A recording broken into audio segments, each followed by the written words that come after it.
Ok, bonjour. La vidéo d'aujourd'hui, c'est la suite de la précédente vidéo que je l'ai faite hier. Aujourd'hui, je vais faire juste un bref résumé du Mexique. En fait, nous disons Mexique, mais réellement, ça se dit États-Unis mexicains. Quand nous disons États-Unis d'Amérique, c'est plutôt États-Unis mexicains. Le Mexique, déjà, c'est un pays qui se trouve en Amérique, plus précisément en Amérique du Nord. En Amérique du Nord, frontalier avec les États-Unis et le Canada. Voilà les trois pays de l'Amérique du Nord. États-Unis, Mexique, Canada. Donc, chaque fois que quelqu'un parle en temps du Mexique, dans sa tête, il voit directement États-Unis et Canada. C'était la raison. Oui, le Mexique, c'est un pays qui se trouve en Amérique du Nord, avec pour capitale Mexico, et a presque 32 États, hein. C'est un très grand, vaste pays, mais plus petit en termes de superficie que les États-Unis et le Canada. Donc, ces 32 États, si nous prenons peut-être le Cameroun, 4 États ici forment tout le Cameroun. 4 États au Mexique, ça prend toute la superficie du Cameroun. C'est un peu ça. Et c'est un pays indépendant qui a son indépendance dans les années 1821, je pense bien. Oui, dans les années 1821, ils ont eu l'indépendance qui a sa propre monnaie.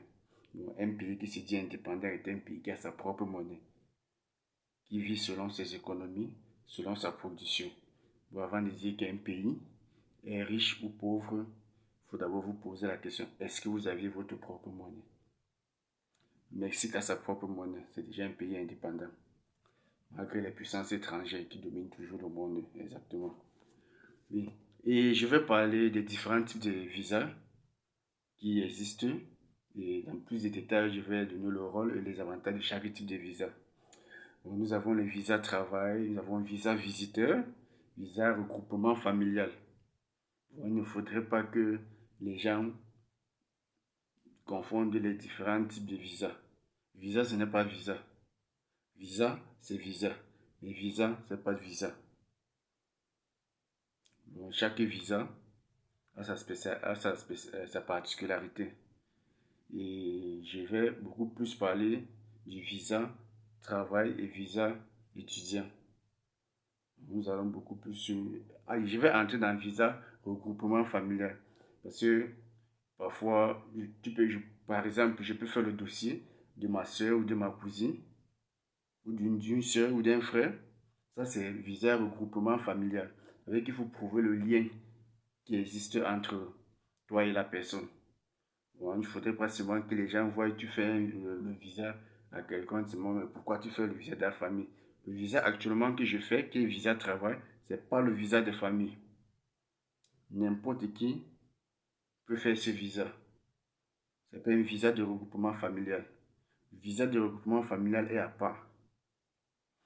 Certes, je peux même faire le visa d'un cousin ou d'un frère, parce que j'ai peut-être un ami ici, qui, par ma façon de faire des choses, il dit, bon, il peut m'aider, en disant si j'ai un frère ou si j'ai une soeur, que lui, on peut travailler, faire le dossier ensemble pour faire venir cette soeur.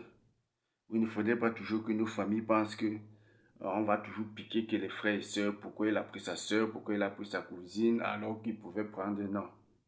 Il y a plusieurs critères qui interviennent à l'intérieur. Un visa travail. Bon, peut-être que c'est des gens qui ne prennent pas la peine de mieux expliquer. Mais sinon, c'est pas magie. Visa regroupement familial, c'est pas magie. C'est logique et c'est reconnu. Il n'y a pas les exigences que la personne a dit que si ce n'est pas seulement ton frère, tu ne viens pas, c'est pas seulement ta cousine, tu ne fais pas, non. Ça dépend de l'affection, du type de relation que vous entretenez avec la personne. Voilà. Et pour l'immigration, prouvez juste que c'est ta cousine, prouvez juste que c'est ta soeur, un lien familial. C'est ça qu'on appelle regroupement familial. Le père, la mère, toutes ces choses-là. Maintenant, le visa visiteur et visa de travail, c'est autre chose. Ça concerne tout le monde. Pour le moment, je vais m'attarder sur le visa travail. C'est un peu ça. Bon, il ne faudrait pas qu'on confonde les différents types de visas.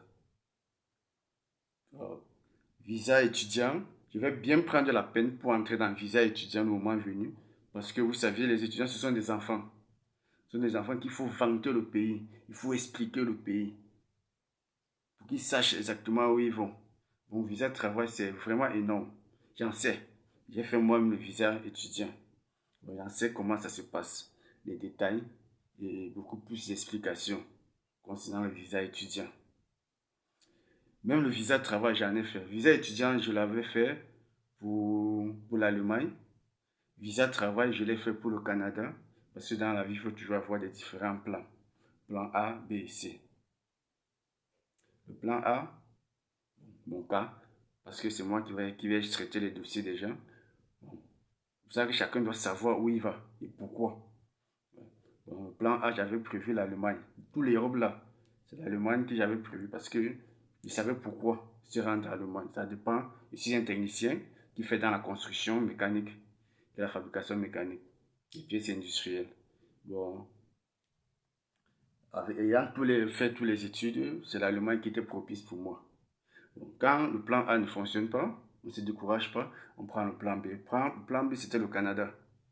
Le plan B, c'est le Canada et j'avais commencé les dossiers. Ce qui me traînait beaucoup plus, c'était le niveau des langues anglaises. Il me fallait, j'avais déjà fini avec le test de français. On appelle ça, il y a le test TEF et le TCF. J'avais fini le test anglais, le test de français, je ferais maintenant le test d'anglais. C'est le test d'anglais qui retardait le dossier du côté Canada. Maintenant, le plan C, c'était le Mexique. Je ne suis pas au Mexique au hasard. Raison pour laquelle chacun doit savoir pourquoi il veut planifier un voyage. Chacun doit avoir un projet de déplacement. C'est un peu ça. Bon. Le visa, raison pour laquelle je me suis retrouvé au Mexique, c'est pas au hasard. Maintenant, pour se retrouver quelque part dans un pays où tu vas aller, il faut mettre tous les moyens étant possible. Le voyage, ce n'est pas le qui peut, mais c'est le qui veut. Tout dépend maintenant des moyens que tu mets autour de toi pour atteindre cet objectif. Le voyage, ce n'est pas la sorcellerie, non. Le voyage, ce n'est pas la sorcellerie. Mets juste les moyens et tu vas l'atteindre. Le voyage, c'est le qui veut, pas le qui peut. Ce n'est pas magie. Maintenant, visa de travail, c'est déjà, je commence par là parce que c'est déjà quelqu'un qui sait où il va. Qui a des projets, qui sait pourquoi il veut se déplacer. Il a déjà une vie, il a déjà une expérience. Bon, je ne vais pas trop m'attarder à lui parler que le Mexique est monté, le Mexique est descendu, le Mexique est riche, le Mexique est pauvre. C'est pas ça mon problème concernant le visa étudiant. Parce que la personne doit déjà avoir une idée. Doit déjà avoir une idée de où il va et pourquoi se rendre au Mexique. S'il veut continuer pour les États-Unis ou le Canada, c'est pas là mon problème, ça ne m'engage pas. Moi, je m'arrête au niveau du Mexique. La suite pour les États-Unis, ça l'engage, c'est pas moi. Je vais faire ce que j'ai fait, je vais tenir mes engagements jusqu'au niveau du Mexique. Et là, je m'arrête. Bon, visa de travail, j'ai pas trop à vanter le Mexique, j'ai pas trop à dire des choses concernant le Mexique. Non. On doit parler professionnel. Et le Mexique, c'est un pays industriel. Des pays industrialisés, l'Amérique, Mexique, États-Unis, Canada. Qui dit industrialisation, dit vente. La vente, c'est le commercial. Bon, tout technicien confondu, industriel, commercial, technique industrielle, commercial, tout ça, formation professionnelle, tout ça acceptable. Bon. Le Mexique est bien pour tout. Et pour les études, c'est autre chose, c'est encore merveilleusement pour les études. Bon, que les étudiants se préparent d'abord. On va revenir sur les cas après. Ok. Sur le visa de travail, nous allons commencer par énumérer plus ou moins les différents métiers qui consistent à faire le visa de travail pour arriver et savoir qu'on est sûr d'arriver à faire quelque chose. Qu'elle soit difficile ou moins difficile. Et ça, c'est de savoir déjà que où je vais, je sais que là-bas, je vais trouver ce que je recherche. C'est un peu ça. Ok, merci.